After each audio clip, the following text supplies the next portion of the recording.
Well, thank you for the introduction, and I'd like to start by thanking the audience for coming out this afternoon to listen to what I think will be a very interesting and fascinating and educational afternoon for you. This is the first time I've been to Mexico, and I'm already in love with this country. I love the food, I love the mountains, but most especially the people. You have been very warm and welcoming, and I want to say thank you for that. Also to send a special thank you to the President of Tech Milenio, Dr. Hector Escamilla, and the Director of the Institute of Happiness and Wellbeing, Dr. Enrique Tames, for the invitation to come all the way over from Australia to Mexico to speak to you about a very important topic, and that is the topic of positive education. And positive education is a field of science and practice that looks at how we can apply the principles and the science of positive psychology into schools, into kindergartens, into universities. And for me, it's a very fascinating field to be a part of, because we know that education is transforming. And the way in which we educate our young children is changing day by day. It's changing at a rapid pace, largely because of technology. So how we educate our young children is very different to how we were educated when we went through school. And technology has allowed a lot more information to be at the fingertips of our students. It's transformed classrooms. A lot of schools now are doing flip learning. So that means that the traditional learning is done at home via technology, and the homework and the experiential learning is now done in class. So there are a lot of different ways in which we are changing how we educate our young people. But as a psychologist, I'm more interested in the question of changing why we educate our young children. What is the purpose of a school? If you think of the school as an institution in our society, what purpose does that institution serve? Now, for many decades, we know that a key purpose of education is that it serves as an academic institution. So that is, schools are the places where our young children go to learn academic content, to learn skills that will help them succeed in the workplace. But over the last 2 decades, we've seen an expansion of the idea of what is the purpose of a school. And the field that I'm working in, positive education, also advocates that schools are not only academic institutions, but that they can also be well-being institutions. That schools can serve as an institution in society that systematically and intentionally builds the well-being of our young people. Large numbers of young people go through the social institution of a school, and they go to school from a young age until early adulthood, and they go to school 5 days a week. So we have this wonderful opportunity to expand the purpose of a school, to change or to add to this question to change why we're educating young people, so that it's not just about them learning academic knowledge. It's also about them graduating from school, having the skills to manage and take care of their own well-being. So the idea of positive education is to help schools expand their notion of why it is that we educate. We educate, A, to develop academic content and prepare these young people for the skills they need for the workforce. But in addition to that, we also deliberately teach well-being skills so that school becomes both an academic institution and a well-being institution. This is something that I feel very passionate about. But it's not just me. The idea of schools becoming a wellbeing institution, this is now a global conversation. And you can see in the slide behind me that the United Nations Conventions on the Rights of the Child talk about the importance of school, that education should seek not only to develop academic knowledge, but also to develop the child's personality and character. So this is coming from the United Nations. There are many important global organisations and associations who are also sending us the same message. We have a look here at UNESCO. In their policy document around education, they say that children across the world should universally learn about and learn in ways that develop their well-being. And then finally, if we go to the Organisation of Economic Cooperative Development, the OECD, this was a report that they released last year.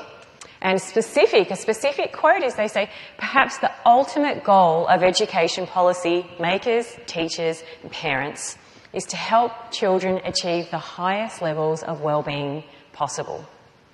So in all of our major global institutions now, there is this ongoing discussion about the idea that schools are not just there to teach math and humanities and geography, that schools also can play a role in teaching young children how to understand and manage their own well-being. Because long after we've left school and we've forgotten algorithms and we've forgotten physics and we've forgotten chemistry, we don't forget how to manage our well-being. So this is a legacy, a positive legacy that we can give to our young children. Now, in this OECD report that was published last year, they actually looked at the national curriculum statements of 37 different countries to look for evidence of the idea that at the national level, across these 37 different countries, were the governments taking this idea seriously? Were the governments saying that schools, in addition to being academic institutions, should also be wellbeing institutions? And what they found is that 72% of those countries had formally built into their national curriculum frameworks explicit teaching of wellbeing. When they broke that down a little bit further, they found that there were 3 sub-goals of wellbeing that these countries were specifically talking about. And you can see up on the slide there that the 3 categories, the first category was looking at explicitly teaching our students how to set and achieve goals. 67.5% of the countries in their national curriculum frameworks had that built in as an explicit goal. The second goal that we looked at was working with others. So you can see up on the slide here, deliberately teaching the skills of sociability, deliberately fostering an environment in the school that creates respect and caring for other people. So not just leaving these as a byproduct, not just saying that if we create a good learning environment, by default, that will create students who know how to set goals, that will create students who know how to be sociable. Not leaving it as an afterthought, deliberately bringing it in as an explicit statement in the national curriculum. That was 70% of the schools. And the third goal was deliberately teaching students how to better manage their emotions. You can see here that, again, a large number of those countries said this is something that we intentionally and deliberately want to teach to our young children. So this idea of schools not only being an academic institution, but also being an institution that can build the well-being of a young person. That by the time they graduate from school, they are a resilient, robust young person or young adult by that stage who goes out into the workforce not only with academic knowledge but with well-being knowledge as well. When we talk about how it is that we bring well-being into the schools, then my specific focus is on a particular area of well-being, and that's the area of positive psychology. And the good news for schools who are starting to incorporate wellbeing into their schools is that there is now a very robust and large body of science that can be used to help support schools and teachers and parents and school administrators to reach that goal, to create a wellbeing institution in their school. And so I want to share with you a little bit of what what the broad field of positive psychology looks like. And what I'm going to share with you is some research that was conducted by myself and one of my PhD students, Ruben Rusk, a few years ago. We were interested in looking at, is the science of positive psychology growing? Because certainly the interest in positive psychology is growing, and this is a beautiful example of how public interest in this area is growing. But I am a researcher at heart and I'm a scientist, and so I really wanted to find out not just is the interest growing in the field, but is the science itself growing and expanding? And so together with my PhD student, we contacted Thomson Reuters. Thomson Reuters are the largest publishing house in the world. They're based in Pennsylvania, and they keep the library of every single psychology scientific journal in the world. There are 700 psychology journals in the world, and Thomson Reuters keep the library of every single peer-reviewed scientific paper that is published in those 700 journals. We contacted this publishing company and we asked them, could you please give us your data of all of the peer-reviewed psychology journal articles that have been published over the last 2 decades, because we want to examine whether within that very large library the science of positive psychology is growing. They gave us access to their database from 1992 until 2010. They gave us the biggest data file you can ever imagine. There were 1.8 million peer-reviewed journal articles in that data set. So Ruben and I hand-coded, no, only joking. We didn't hand-code 1.8 million journal articles. We developed an algorithm to be able to go into that data set and pull out which of those particular articles were focused on the science of positive psychology. Which of those articles were looking at what is good about human nature, what is right about human nature and how we amplify it. Which of those psychologists, such as myself, have studied the benefits of positive emotions, the benefits of positive relationships, the benefits of having a sense of meaning and purpose and accomplishment. And we were able to pull those articles out. The first thing that we did was we analysed the types of topics that are being studied in the field of positive psychology. And you can see behind me, this is a Wordle.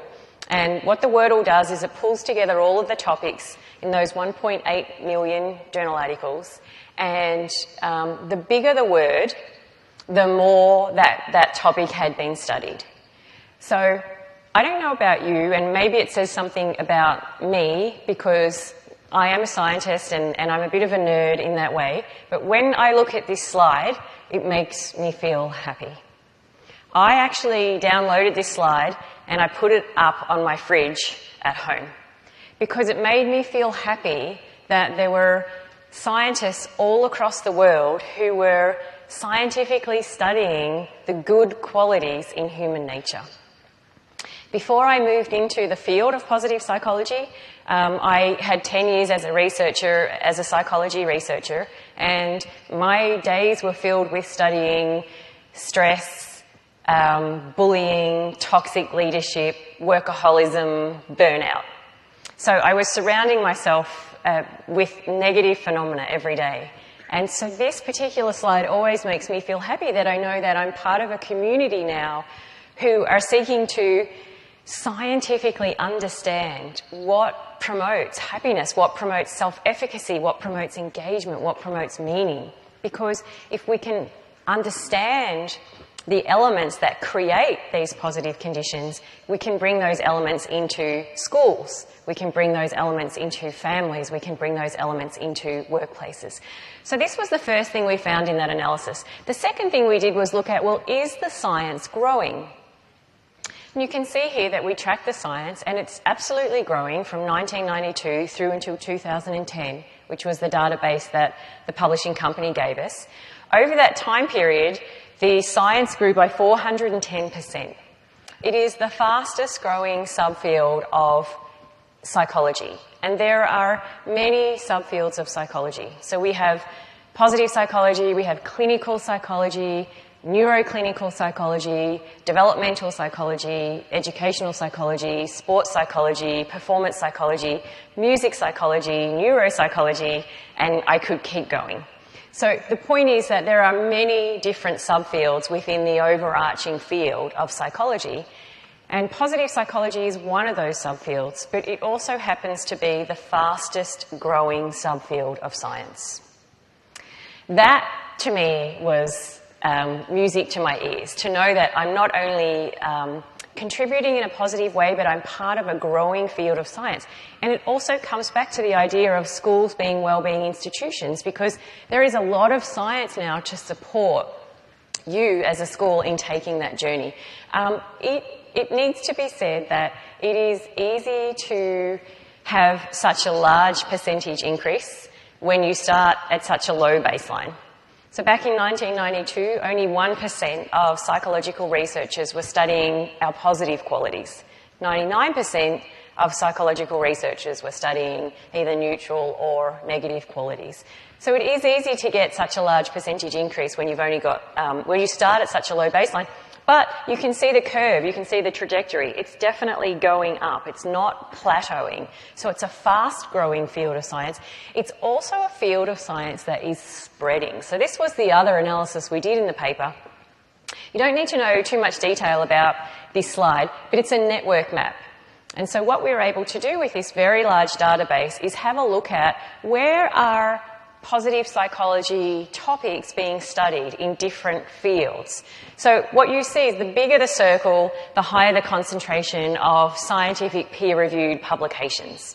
So not surprisingly, in the centre you see a lot of psychology disciplines. But if you look up the very top, you'll see the field of neurosciences. So neuroscientists are now studying what does your brain look like when it's happy, when it's contented, when it feels a sense of compassion or empathy. If you go down the other slide here, you'll see that positive psychology is making its way into public health. It's making its way into social sciences. It's making its way into sports sciences.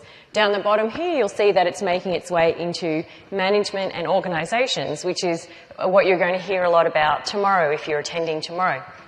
But for our purposes, what we found in this analysis is that the science of positive psychology is making its way into education. And so, again, you are well supported by science if you are taking this journey. Now, back in 2009, Professor Martin Seligman put forward a very important paper on this topic of positive education. And he put forward 3 key reasons for why it is that we should teach the science of positive psychology to our students in schools. He said the first reason is that it can act as an antidote to depression. And there's a lot of science now to support that, in addition to traditional therapies that seek to reduce the symptoms of depression. If we combine those therapies with positive psychology techniques, with teaching patients how to understand and use their character strengths, with teaching depressed patients how to experience more gratitude and how to reach out and get social support. When we couple traditional therapies for depression and we add to that positive psychology techniques, it turns out that you have a much higher success rate in getting rid of depression. And not only that, that the symptoms of depression stay away for longer. So the first reason that Professor Seligman put forward for why we should teach positive psychology in schools is as an antidote to depression. And we all know that actually a global crisis is happening in terms of youth mental illness, that depression is at unprecedented levels in our young people in many countries across the world. The second reason that he put forward is to say, well, it's not just about helping with a negative state. That if we teach the skills of positive psychology in schools, it also helps to enhance positive states. So it can be a pathway to life satisfaction for young people. And then the third argument that he put forward, which is also a very important argument, is the idea that it boosts their capacity for learning and creativity. And Barbara Fredrickson's work from the US shows very convincingly that the way we feel influences the way that we think. And that when we feel positive emotions like curiosity and interest and wonder and awe and kindness and compassion, when we feel elevated through positive emotions, that changes the way we think. And it changes the way we think for the better. So when we feel good, we function well. So when students come into a classroom, whether you know it or not, the first thing that they're doing is they're reading the emotional climate of the classroom. And if it's an uplifting, engaging emotional climate, that creates a positive emotional state in them. And when they feel good, they function well. When they have positive emotions, they think more widely, they think more clearly, they're more creative in their thinking, they engage in more effective problem solving. All the basic academic skills that we want in a classroom.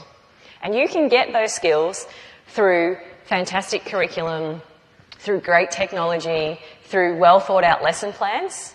But if you don't have a positive emotional state that goes with it, you're closing the student down for the reason that they're there, the academic learning. So these are the three key reasons that Professor Martin Seligman put forward for why it is that we should start to introduce the science of positive psychology into schools.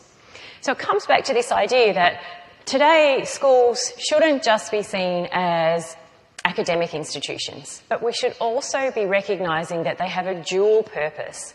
That as an institution in society, schools function to enhance the academic knowledge of our young people, but they also serve the purpose to enhance the well-being of our young people. Now, the good news is that those two purposes support each other. And so what the research is telling us is that when we deliberately engage in building the well-being of our students, they do better academically. And I want to share some of that research with you now. So this is a large-scale meta-analysis that brought together, as you can see, 213 studies that had looked at this question: what is the link between a student's well-being and their academic performance? So the first thing to note about this meta-analysis is that there are 213 studies that have been published that have scientifically asked this question. And actually, I've just recently written a chapter for a new book that's coming out next year called Advances in Positive Psychology.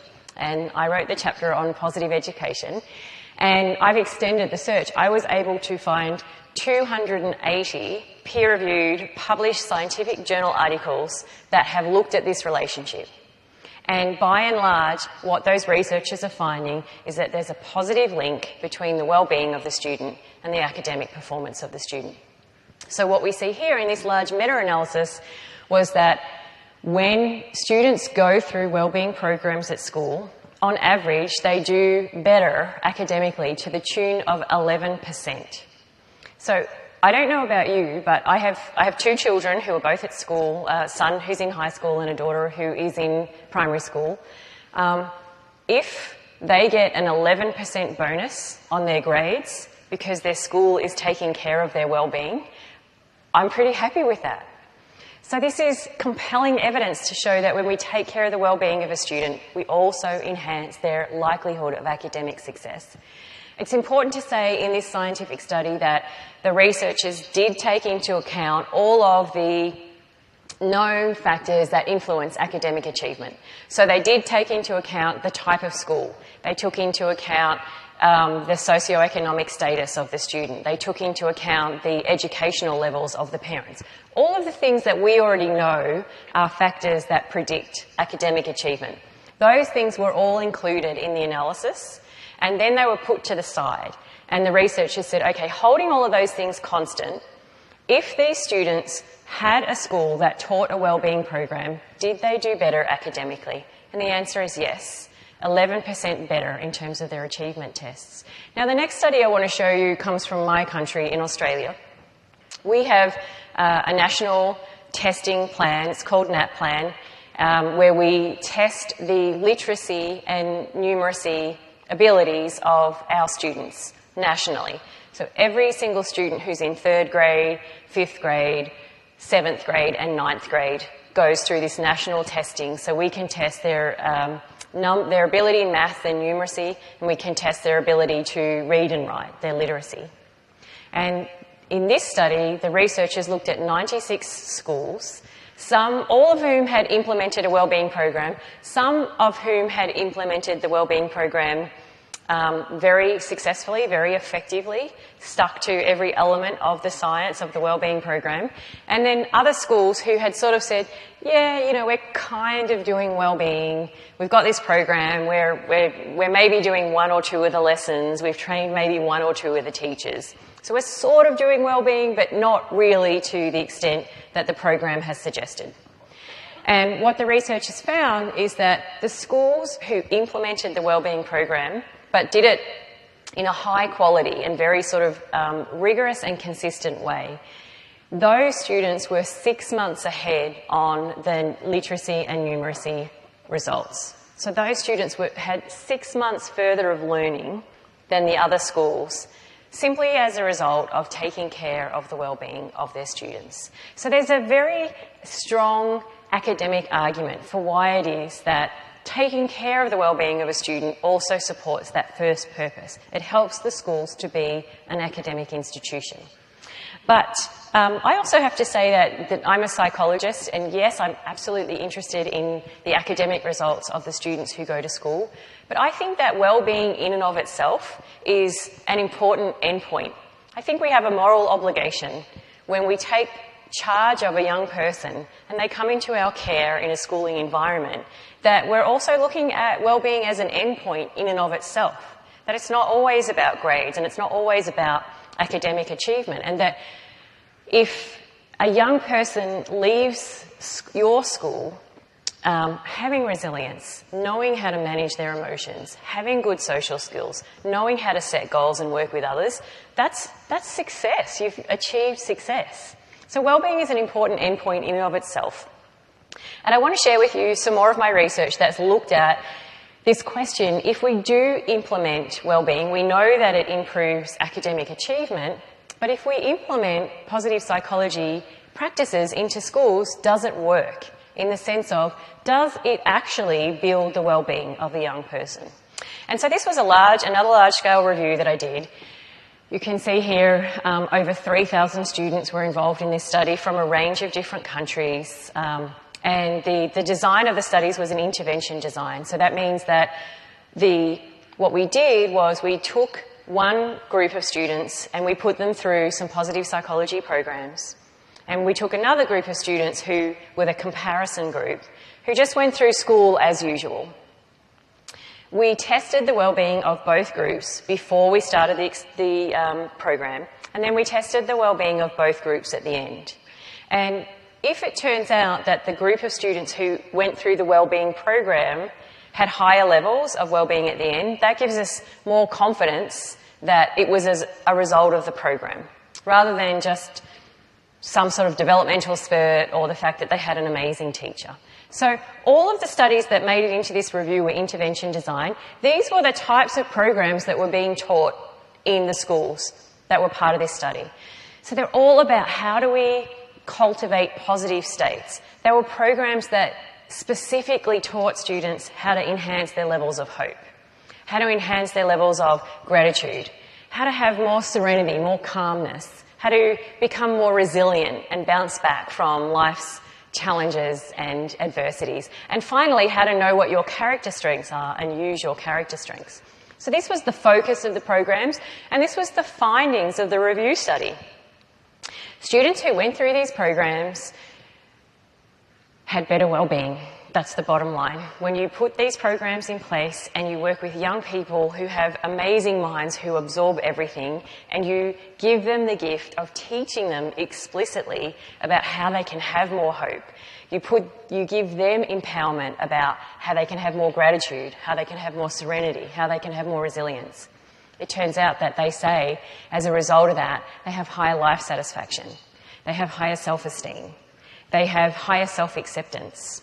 That one always jumps out at me. I think, well, I'm 45, and I can honestly share with you that I'm only just starting to get to a point of having self-acceptance, of of saying to myself, these are my strengths, these are my weaknesses, I accept who I am, I'm still a good person. I think it's such a gift to give a 15-year-old self-acceptance. And to do it intentionally instead of, we all kind of get there at certain ages based on trial and error and what life throws at us. We didn't learn that we could take control of that process. Students also reported high levels of relationship satisfaction and a higher sense of optimism as a result of going through these wellbeing programs. But here was what I think is an interesting finding. The programs themselves were designed to enhance wellbeing, and you can see from this slide that they were effective. They did enhance the wellbeing of the students, but they did more than that. And this is what the students also said, that as a result of going through these positive psychology programs at school, yes, I feel better, I have higher levels of hope and optimism, I have higher levels of self-acceptance and relationship satisfaction, but not only that, I'm actually engaging with school more. I find school more interesting. I feel the question, I feel good at school, that went up after the program compared to before. It didn't change in the students who just went through school as usual. So there's this really lovely kind of byproduct of enhancing wellbeing, which is that you're enhancing the students' connection with the school. You're making them feel more engaged, which could be an explanatory reason for the earlier results, that when students feel good, they do better academically because they're engaging more with the school. So I want to share with you a new program that I have recently developed with one of my past master students. We run a Masters of Applied Positive Psychology at the University of Melbourne. Layla McGregor and I have put together a new program. It's a small program, it's only 5 lessons, and we're calling it the Positive Detective Program. It's based on my TED Talk. I gave a TED Talk last year, and the essence of my TED Talk, what I did in my TED Talk was try to convince the audience why they should no longer watch the nightly news. That the nightly news shows us the worst of humankind. It shows us greed, it shows us violence, it shows us corruption, it shows us selfishness. But that is a very small slice of humankind. That actually the bulk of us on a day-to-day basis are good-hearted people who are trying to do good things in the world. That's why we refer to ourselves as a humankind, because by nature we are kind. But the news doesn't show us. The news is not a balanced representation of human nature. And so what I said in my TED Talk was that we're never going to change the big media corporations. They're always going to operate on the idea that bad news sells. And that's what they're going to show us. But we have a new form of media now, and that is social media. And that's not owned by the big news corporations. We control social media. So in the TED Talk, what I suggested was that we each become positive detectives, and that we use social media as a way of sharing good news stories to counteract what we're seeing in the big media corporations, to go out and to become a positive detective, to deliberately look for positive qualities in other people. And when you see people acting with courage or with amazing leadership or with kindness or having a great sense of sort of justice and fairness on the sports field, to share those qualities using social media. So that was the idea behind the TED Talk, and then that idea evolved into this school program we're calling it the Positive Detective Program, and that is to help teach students how to become positive detectives, how to teach them how to look for positive qualities in their peers, in their teachers, in their parents, in their family, in their community. Not only see it, but then share those stories. Because this is a really important part of us having a sense of hope. And hope isn't just a positive emotion that makes us feel good. It's a critical emotion that determines our action. Hope puts us into action. And it creates actions that allow for a better future. So it's really critical that as a society, and particularly for our young people, that they have a sense of hope. And what the research shows is you are more likely to have a sense of hope when you see good qualities in other people. So the Positive Detective program, we launched it 2 months ago. You can see this is our Positive Detective dog, Sherlock. And Sherlock's already in a whole bunch of countries. You can see down the bottom. There are schools in Australia, New Zealand, China, US, Hong Kong, Singapore, Mexico. We have some schools in Mexico, and we are in the process of translating Positive Detective into Spanish. And that will be done by the 1st of December so that more schools in your country can use the program. I'm really delighted to have a partnership with the 28 high schools at Tech Millennium who will be using the Positive Detective program in a couple of months' time. Canada, there are schools in Canada who are using this. Finland, there are some schools in Finland. Since I did this slide a few weeks ago, we also now have some schools in Indonesia and the UK who are using this program. So this for me feels, it makes me feel very happy that I can take some science and sort of start a bit of a positive ripple in countries that I've never even visited in. And the schools in these countries are sending us photographs of grade 4 kids with their big Sherlock Holmes magnifying glass posters where the kids are saying, these are the positive things that I saw this week. These are the positive qualities. One of the schools did it specifically for the teachers, so they had a whole focus on students spotting the positive qualities in the teachers. And then that went up on this school has electronic monitor boards. So as you're walking through the school hallways, normally it has school announcements, you know, turn up to school on time, don't forget this, don't forget that. But for this week, they didn't have announcements. They just had all the, Mr. Johns. And then the student said, I saw the positive quality of fairness. Or I saw this teacher's creativity or love of learning or sense of compassion or helpfulness. So it was just a beautiful, very simple way of being a positive detective and starting to change the culture of a school through this program. We have developed this program for early learning years, so the kindergarten years. We've also developed the program for the primary school years, for the high school years, and we developed a program for the teachers as well. So you can be a positive detective in the staff room and not just in the classroom.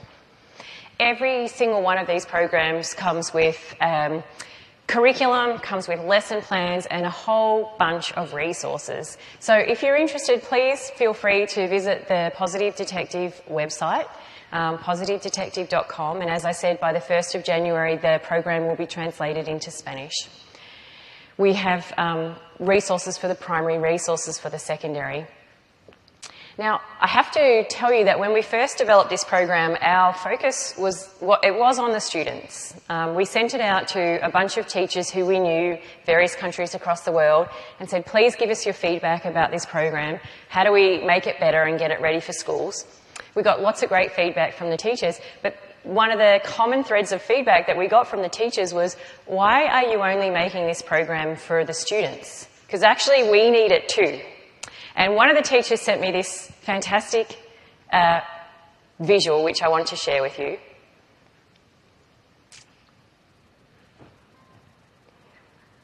It says, if you don't feed the teachers, they eat the students. So we said, yeah, let's make a positive detective program for the teachers. And so we have one for teachers as well. It's 5 professional development sessions that someone in the school can run on behalf of the teachers to help the teachers see and share positive qualities that are happening across the school. And I want to end on that point. I think that it's very important that we do take care of the well-being of the adults who work in schools, not just the teachers, but the administration staff, the IT staff, the caterers, the ground staff, every single member of that school, if it is a wellbeing institution, should have their wellbeing built as a result of being part of that school. And so the same 3 reasons that Professor Martin Seligman gave for giving positive education to students, also we need that for teachers. It's an aid to reducing depression, it's an aid to enhancing life satisfaction, and it's an aid to enhancing learning and creativity, which every teacher knows they need in the classroom. I want to finish just by giving you 2 examples of some research that is about positive psychology for teachers in schools, not students. And this is based on the idea of the flow-on effect, that when we take care of the well-being of the adults in the school, that flows on to the well-being of the students in the school. So another study of mine where we looked at, we worked with school principals for a month, and we asked them to engage in 2 gratitude practices. The first was to keep a gratitude journal for a week, and we asked them at the end of every day, when you get home from school, please write the good things that happened in your school that day, the things that you feel grateful for in your school. And the second thing we asked them to do was to write a gratitude letter to someone else that they worked with in the school to thank that person and acknowledge that person for their role. We then left those principals for a month, and then we asked them to write about your experiences. And we content analysed the principals' experiences. This is what we found, that the principals who engaged in these positive psychology practices said that as a result of introducing gratitude into their leadership, they had a feeling of relief, this feeling of catharsis, that like a weight had been lifted off their shoulders, that they could bring gratitude and emotions into the workplace. They said that it expanded their perspective of the school, that they weren't going home every night just thinking of the problems that needed to be fixed. But in addition to that, they were thinking, yes, there are these problems, but all of these good things are also happening at school. They talked about how it created connection to their staff members, because a lot of them started bringing gratitude into the workplace. But they also said that it made them feel a little bit vulnerable, that it wasn't always a positive emotion, that sometimes expressing gratitude to someone else made them feel a little bit uncomfortable. And that's an important point to say about all of positive psychology. It's not a cure-all, and it's not always positive. As with anything, you have to use the right practice in the right context for the right time. So gratitude doesn't always work, but what the school principals found is that, yes, generally it worked. I'll leave you with these quotes. One principal said, "The gratitude letter almost felt like a weight had been lifted from my shoulders. And this was unexpected because that was a feeling that I would have normally associated with a release of guilt." Another one says, "Practicing gratitude has left me with an incredible sense of relief, of calmness, and of spirituality." So they felt very replenished to go back into their role. Gratitude expands your perspective. So I still tackle all the problems at school, but I know that there are a lot of good things that are also happening. I just want to end with this example. So this was one of the principals. After she had done her gratitude diary and written her letter, she really decided to bring gratitude into the staff room as a cultural practice. So she came in on a Sunday, and this was the notice board of the staff room. She took down all of the notices, and she just put up the sign gratitude board, and she just wrote one little gratitude note in the corner. And the next day, it was Monday, it was the staff meeting. She didn't say anything to the staff. She didn't say, "This is my new practice, this is my new initiative." She just left it to see what the staff would do. And over the course of the next 2 weeks, she took photographs of the gratitude board. So this was the first morning.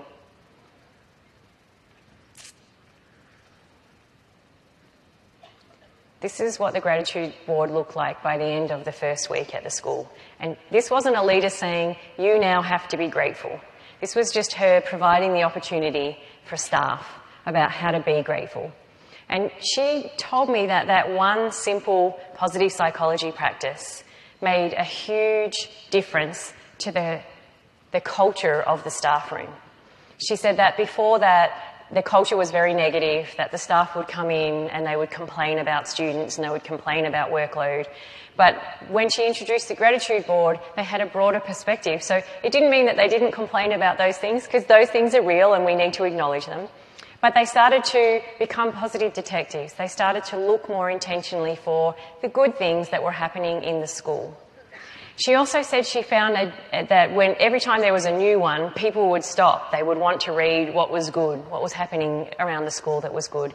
And that initially the gratitude post-its were very much one person thanking another. So one teacher saying, thank you for taking my yard duty, or thank you for looking after my students while I had to go and take a phone call. But over time, the staff started to expand what they felt grateful for. So it didn't have to rely on someone else's action. The post-it notes were things like, I'm grateful for the smell of coffee when I walk into the staff room, or I'm grateful to hear students laugh when they're playing at lunchtime. When I visited the school recently, there was a post-it note that said, I'm grateful for driving into work today and hearing the 1980s song Thriller by Michael Jackson. So just the more that we practice looking for the good, noticing and appreciating the good, the easier it becomes. And this simple practice of gratitude makes a really big difference to a school. So that is where I want to end. Again, thank you so much for, well, we're talking about gratitude, so I want to say thank you so much for having me. I hope that my presentation has been of value to you, that you can go back and have conversations with the people that you need to have conversations with and say, there's a really big body of science behind this. There is scientific evidence to show that when we take care of the well-being, we enhance learning, we enhance academic achievement. And there is scientific evidence to show that these wellbeing programs do work, not only for the students, but also for the staff. Thank you.